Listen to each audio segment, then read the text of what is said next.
Hello friends. तो YouTube के education zone के इस चैनल पर हम बात कर रहे थे भूगोल की।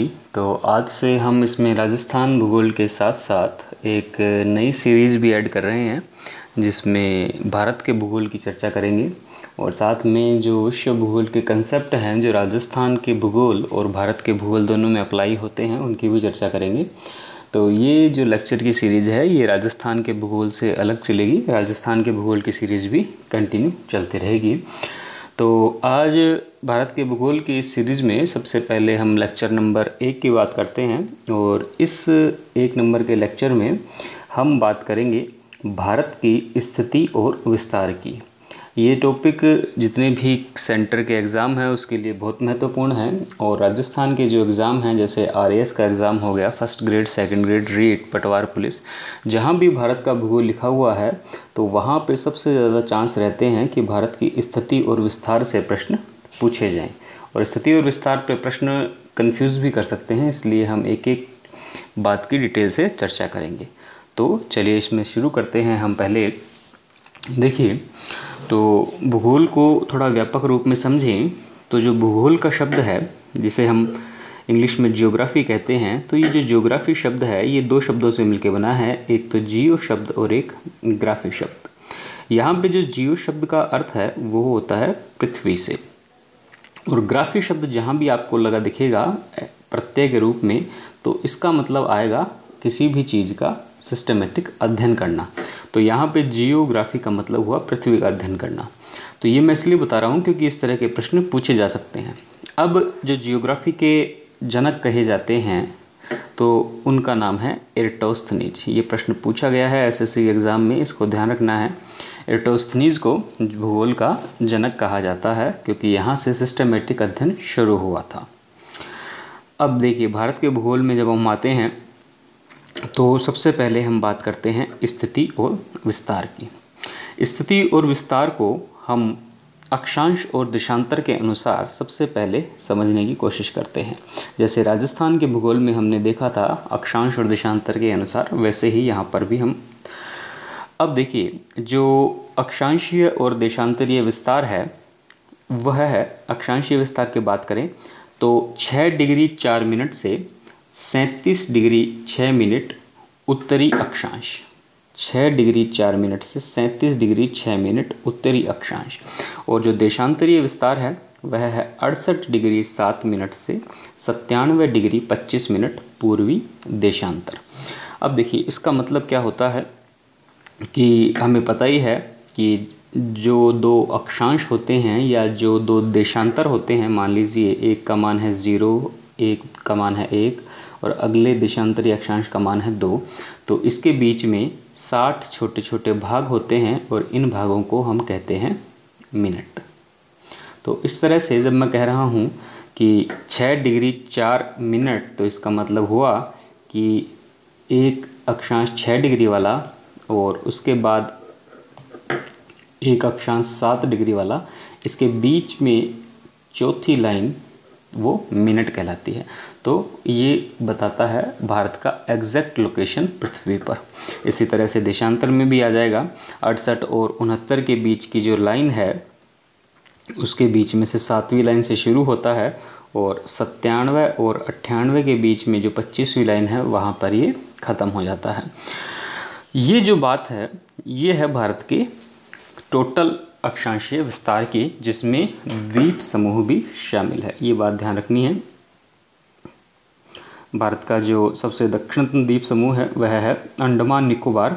उसको भी अगर हम भारत के विस्तार में लेंगे तब 6 डिग्री 4 मिनट लिखेंगे, परंतु अगर हम द्वीप समूह को छोड़ दें और केवल भारत के दक्षिणी भाग की बात करें इस तरह से, तो दक्षिणी भाग की बात करेंगे तो हम देखेंगे कि भारत की मुख्य भूमि का जो अक्षांशीय विस्तार है वो शुरू होगा 8 डिग्री 4 मिनट से, इस तरह से। और अगर अंडमान निकोबार द्वीपों की बात करेंगे तो ये लाइन थोड़ी और नीचे चली जाएगी 6 डिग्री 4 मिनट। अभी अगले डायग्राम से हम इसको अच्छे से समझ लेंगे। देखिए यहाँ पर ये मैंने एक ग्लोब बना रखा है और ग्लोब पर भारत के अक्षांशीय और देशांतरीय विस्तार को समझाया हुआ है। ग्लोब पर ये जो लाइन खींची गई है इस तरह से, ये तो है हमारी 0 डिग्री अक्षांश की रेखा, और ये इस तरह से जो खड़ी रेखा लंबवत रेखा है ये है 0 डिग्री देशांतर की रेखा। हालांकि मैं वर्ल्ड ज्योग्राफी में अक्षांश देशांतर पर एक डिटेल चैप्टर करूँगा, वहाँ पे आपको वो समझ में आ जाएगा। फिलहाल आप इतना समझिए कि ये जो ग्लोब है, ये पृथ्वी का जो प्रारूप है, इसको हम काल्पनिक रेखाओं में बांटते हैं। ये अक्षांश और देशांतर हैं। ये इस तरह की जो रेखाएं खींची जाएंगी पृथ्वी पर या आड़े रूप में खींची जाएंगी वो कहलाएंगी अक्षांश, और जो इस तरह से लंबवत रूप में खींची जाएंगी वो कहलाएंगी देशांतर। तो 0 डिग्री अक्षांश और 0 डिग्री देशांतर। अब इसमें एक इम्पोर्टेंट बात यह है कि जो 0 डिग्री अक्षांश है ये पृथ्वी को 2 बराबर भागों में बांट देता है, जिसमें से इसके ऊपर का भाग कहलाता है उत्तर का गोलार्ध और इसके नीचे का भाग कहलाता है दक्षिण का गोलार्ध। तो मतलब ये हिस्सा तो है दक्षिण का और ये हिस्सा है उत्तर का।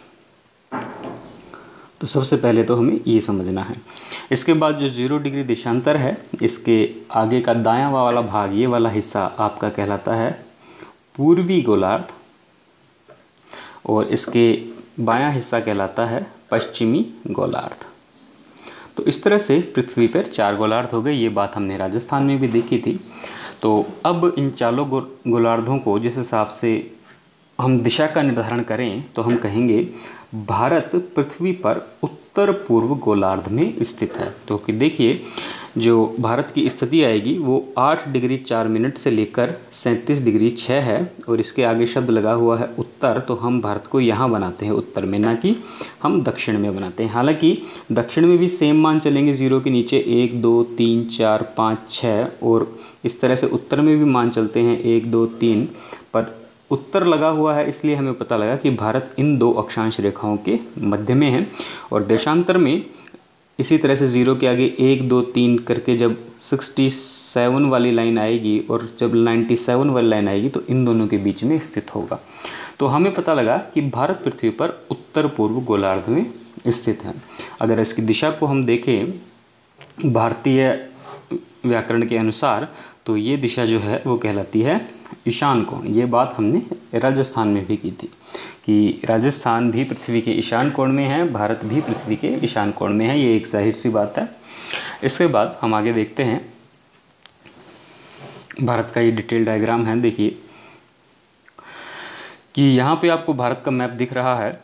अब भारत के मैप में आप देखिए ये जो मुख्य भूमि का हमने अंतिम बिंदु दिखाया है यहाँ पर, यह है 8 डिग्री 4 मिनट, और एकदम जो उत्तरी बिंदु हम दिखा रहे हैं यहाँ पर यह है 37 डिग्री 6 मिनट। तो इस उत्तरी और दक्षिणी बिंदु के मध्य की जो दूरी है, या हम कहें उत्तर से जो दक्षिण की लंबाई है, वह है हमारे पास 3214 किलोमीटर, 3214 किलोमीटर। अब ये जो यहाँ पर स्थान है उन पे ध्यान देना है। 8 डिग्री 4 मिनट पर है हमारा कैप कॉमरिन स्थान, और कैप कॉमरिन स्थान है तमिलनाडु राज्य में। ठीक है, तो ये बात ध्यान रखनी है। कैप कॉमरिन तो बहुत कॉमन शब्द है, तमिलनाडु राज्य में स्थित है। और ये जो केप शब्द होता है, यहाँ पे मैं बात कर रहा हूँ केप शब्द की, तो देखिए केप शब्द क्या होता है। केप होती है एक संकरा स्थल जो 3 तरफ से समुद्र से घिरा हो।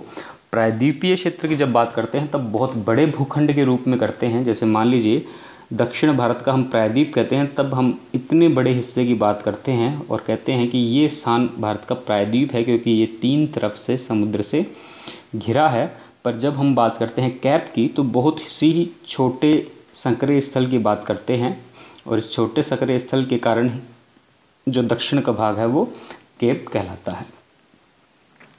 तो 8 डिग्री 4 से 37 डिग्री 6। अब 37 डिग्री 6 पे जो पॉइंट है ये काफ़ी इंपॉर्टेंट है समझने के लिए। इसे ध्यान से देखिए कि यहाँ पे जो बात की जा रही है वो 37 डिग्री 6 में ये बताया जा रहा है कि ये जो स्थान है ये पाक ऑक्यूपाइड कश्मीर में स्थित है। देखिए पाक अधिकृत कश्मीर, जैसा कि हम सबको पता है कि भारत का जो पहले राज्य था जम्मू और कश्मीर, फ़िलहाल तो इसे केंद्र शासित प्रदेश में रखते हैं हम, तो उसका जो एक हिस्सा है पाक अधिकृत कश्मीर वो 1948 में पाकिस्तान ने युद्ध में ले लिया था।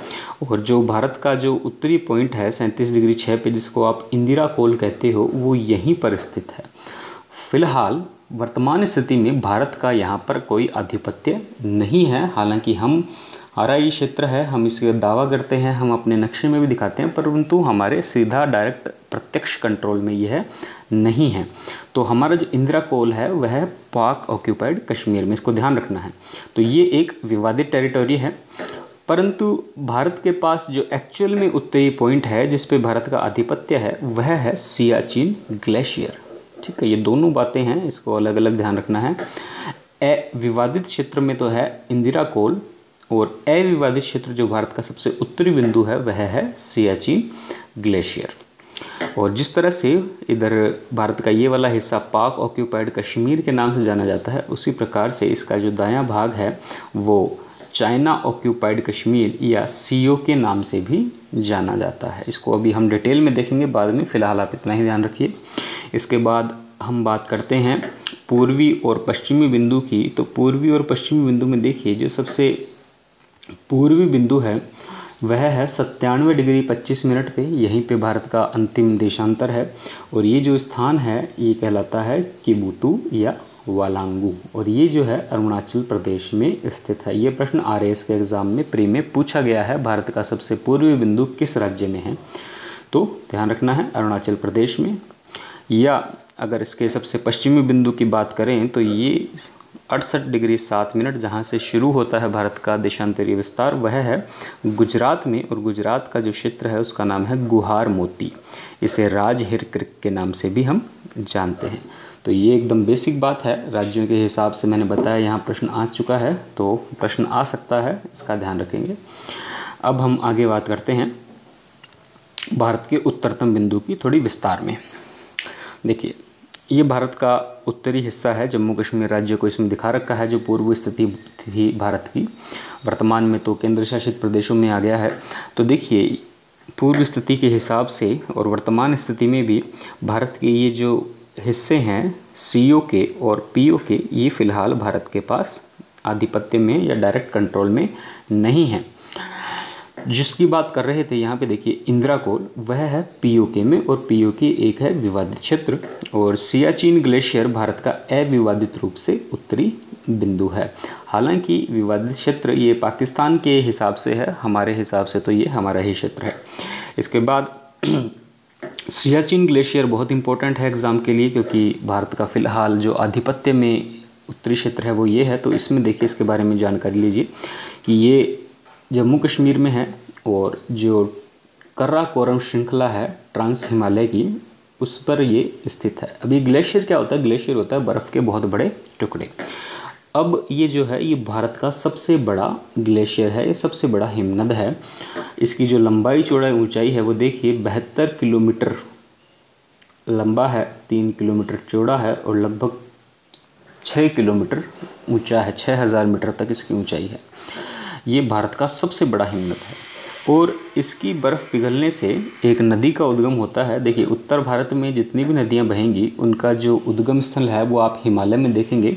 तो सियाचिन ग्लेशियर की बर्फ़ पिघलने से जो नदी निकलती है वो होती है नुब्रा नदी। तो नुब्रा नदी का यहाँ से उद्गम होता है। ये काफ़ी इंपॉर्टेंट प्रश्न है, ये एग्ज़ाम में पूछा जा सकता है।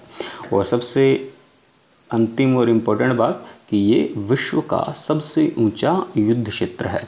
सियाचिन ग्लेशियर विश्व का सबसे ऊंचा युद्ध क्षेत्र है। यहाँ पर जो कठिन परिस्थितियाँ हैं, -50 डिग्री सेंटीग्रेड तक तापमान गिर जाता है, वहाँ पर भारत के सैनिक रहते हैं। और ये भारत के लिए इतना स्ट्रेटेजिकली इम्पोर्टेंट क्षेत्र है कि भारत यहाँ से पाक ऑक्यूपाइड कश्मीर और चाइना ऑक्यूपाइड कश्मीर पर नज़र रखता है। इसलिए भारत की स्ट्रेटेजिकल पॉइंट ऑफ व्यू से सबसे इम्पोर्टेंट क्षेत्र है। अब यहाँ पे देखिए 2 शब्द लिखे हुए हैं, line of actual control, LOAC। ये एग्ज़ाम में आपके लिए मोस्ट इम्पोर्टेंट बात है। और यहाँ शब्द लिखा हुआ है line of control, LOC। LOC आपने फिल्म भी देखी होगी लाइन ऑफ कंट्रोल, पर शायद आपने लाइन ऑफ एक्चुअल कंट्रोल के बारे में नहीं सुना हो।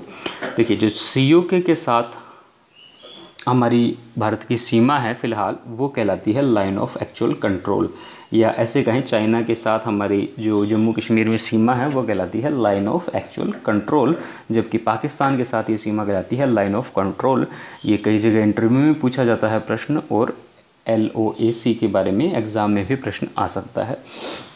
अभी इसकी बाद में चर्चा करेंगे कि ये बनी किस तरह से थी। इसके बाद आगे देखिए भारत के दक्षिणी बिंदु के बारे में हम बात करें। जो दक्षिणी बिंदु है उसमें मैंने दो बातें बताई थी। एक तो बताई थी कि मुख्य भूमि का दक्षिणी बिंदु और एक द्वीपों सहित दक्षिणी बिंदु। तो देखिए पहले पर बात कर लेते हैं मुख्य भूमि की। तो हमने कहा था ये केप कॉमरिन है मुख्य भूमि का दक्षिणी बिंदु। और जो कैप शब्द होता है वो होता है संकरा भाग जो तीन तरफ से समुद्र से घिरा हो, और प्रायद्वीप जो होता है वो इसी का एक बड़ा रूप कहलाता है। ठीक है, ये बात हम कर चुके हैं। अब यहाँ देखिए जो द्वीप के हिसाब से हमारा दक्षिणी बिंदु है वो अंडमान निकोबार द्वीप के ग्रेट निकोबार। अंडमान निकोबार द्वीप समूह में कई द्वीप हैं जिसमें सबसे दक्षिणी द्वीप है ग्रेट निकोबार। तो ग्रेट निकोबार में ये बिंदु स्थित है और यहाँ पे जो आपका अक्षांशीय विस्तार है वह है 6 डिग्री 4 मिनट। अब देखिए यहाँ पर इस समय जो सबसे पड़ोसी देश आता है वो आता है इंडोनेशिया का सुमात्रा द्वीप। यहाँ पे यूपीएससी में प्रश्न पूछा जा चुका है।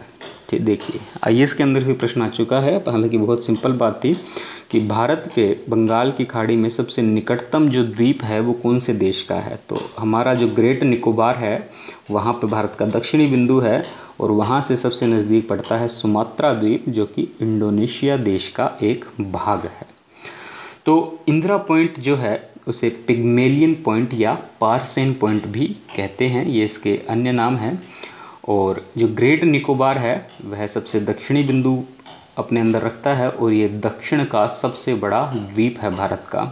इसके समीपस्थ द्वीप है इंडोनेशिया।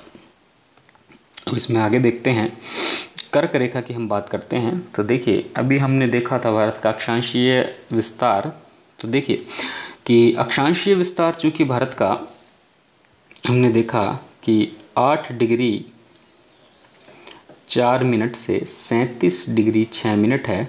तो मान लीजिए कि 8 डिग्री से इसको अगर आप पूर्णांक में भी लें कि 8 डिग्री से 37 डिग्री के मध्य, तो आपको पता लगेगा कि यहाँ से बीच में 23वीं अक्षांश रेखा भी गुजरेगी। 8 और 37 के बीच में 23 का अंक भी आएगा। तो ये जो 23 डिग्री 30 मिनट की रेखा है ये कर्क रेखा कहलाती है, ये सबको पता है आपको। तो ये भारत में से गुजरती है। हम राजस्थान में भी इसकी बात करते हैं। तो ये जो भारत में से रेखा गुजरती है तो ये कौन कौन से राज्यों से गुजरती है और यहाँ पे उन राज्यों के मुख्य शहर या राजधानी नगर स्थित हैं, इनकी भी बात करेंगे। देखिए ये सबसे इम्पोर्टेंट बात है, इसको ध्यान से देखिएगा कि गुजरात, राजस्थान, मध्य प्रदेश, छत्तीसगढ़, झारखंड, पश्चिम बंगाल, त्रिपुरा और मिजोरम, इस तरह से ये जो भारत के 8 राज्य हैं यहाँ से कर्क रेखा गुजरती है। तो ये तो एक कॉमन बात है। इनको 8 राज्यों के नाम भी ध्यान रखने हैं और इनका क्रम ध्यान रखना है ना। क्रम पे सबसे ज़्यादा प्रश्न आते हैं, ध्यान रखना आप। पूर्व से पश्चिम की ओर क्रम, पश्चिम से पूर्व की ओर क्रम, तो इसी तरह से आप सीक्वेंस में याद रखेंगे। इसके बाद देखिए गुजरात का जो गांधीनगर है उसकी लोकेशन है 23 डिग्री 10 मिनट। इस तरह से मैंने हर जगह की लोकेशन दे रखी है। राजस्थान का जो जयपुर है उसकी लोकेशन है 26 डिग्री 55 मिनट पे। इसी तरह से भोपाल की, रायपुर की, रांची की, कोलकाता की, अगरतला और आइजोल, ये इन राज्यों की राजधानियाँ हैं। अगर आपसे इस तरह से प्रश्न पूछा जाए कि कर्क रेखा जिन राज्यों से गुजरती है उसमें से कर्क रेखा के समीप सबसे निकट की राजधानी कौन सी है, तब आप देखिए कि 23 डिग्री 30 मिनट के पास सबसे ज़्यादा पास मान कौन सा है, इसके सबसे ज़्यादा निकट मान। तो आप यहाँ पाएंगे कि 23 डिग्री 30 मिनट के पास सबसे ज़्यादा जो समीप में मान है वह है 23 डिग्री 36 मिनट, आइजोल। तो ये जो राजधानी है ये कर्क रेखा के एकदम निकटतम स्थित है। इसके बाद आप देखिए यहाँ पे आप देख सकते हैं 23 डिग्री 16 मिनट भोपाल, तो ये भी कर्क रेखा के एकदम नज़दीक स्थित है।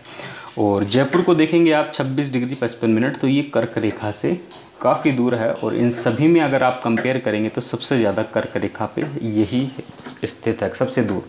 तो प्रश्न आने की प्रवृत्ति इस तरह से हो सकती है कि निम्न राजधानियों में से कौन सी राजधानी कर्क रेखा के सबसे समीप स्थित है, ऑप्शन आ जाएंगे इन 8 में से, या कौन सी राजधानी सबसे दूर स्थित है, तभी ये 8 ऑप्शन आ जाएंगे। तो इसमें से आपको ये 2 बात ध्यान रखनी है, आइजोल, जयपुर, भोपाल, ठीक है। तो इस तरह से ये क्रम आपको ध्यान रखना है। इसके बाद हम बात करेंगे आगे भारत के अक्षांशीय और देशांतरीय विस्तार के अंतर की और उससे बनने वाले प्रश्नों की। तो उन प्रश्नों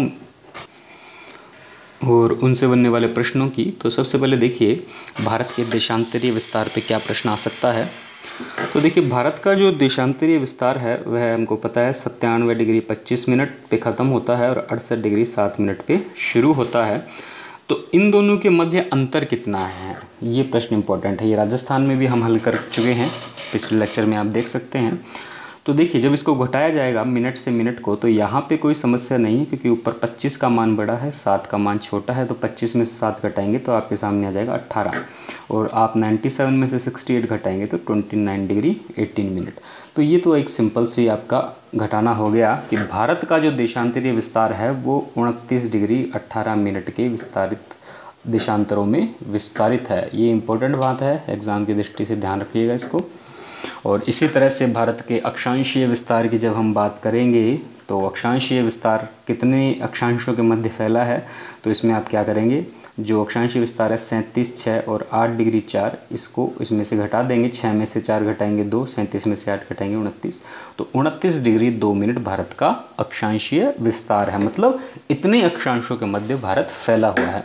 अब आप देखिए कि यहाँ पे मान था देशांतर का 29 डिग्री 18 मिनट और अक्षांशीय विस्तार का मान है 29 डिग्री 2 मिनट। तो लगभग भारत का अक्षांशीय विस्तार और देशांतरीय विस्तार एक समान ही है। यहाँ पे सिर्फ कितना अंतर है, 16 मिनट का अंतर है। देखिए 18 में से 2 गएंगे 16, तो केवल 16 मिनट का फ़र्क है भारत के अक्षांशीय विस्तार और देशांतरीय विस्तार में। इसके बाद हम देखेंगे कि भारतीय मानक रेखा, जिस तरह से हमने देखी थी कर्क रेखा की बात करी थी, तो भारतीय मानक रेखा, तो इसको देखने से पहले हम कुछ बेसिक बातें करनी होगी। तो फिलहाल आज हम इस चैप्टर में इतनी ही बात करेंगे, फिर आगे बेसिक से शुरू करते हुए आपको बताऊंगा कि भारतीय मानक रेखा समय का किस तरह से भारत में निर्धारण करती है। चलिए तब तक के लिए थैंक यू।